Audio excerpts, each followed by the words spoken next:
On a fine morning at Lake Tahoe in late April, Jack decided to drive me to the historic mining town of Virginia City, which is in North Nevada. As we drove through lush valleys and snow-peaked mountains, I had no idea of what is in store. The first building that we saw was a beautiful Fourth Ward school, which closed its operations in 1936 and reopened as a museum in 1986. And then there were the offices of Virginia City Mining Company. As we entered the city, the main street was blocked off to prepare for the annual bike race event.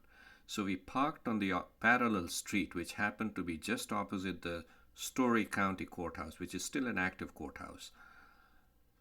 The yellow building adjacent to it that you see is a John Piper Opera Theater. Both of this building burned down in 1875 and were rebuilt in 1878 and are remarkably well preserved.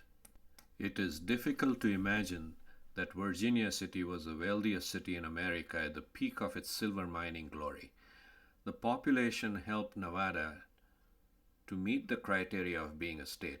At the peak in early 1870s, its population grew to be 25,000 people.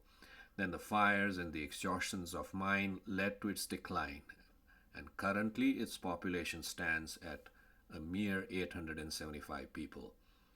In its heyday, it was a throbbing miner city with streets lined up with candy stores, bars, and salons, and also had a four-story international hotel. It is in this city that Samuel Clemens, who came as a miner, failed and became a writer, changing his name to Mark Twain when he wrote for the local newspaper Territorial Enterprise. He authored books such as Tom Sawyer and Huckleberry Finn.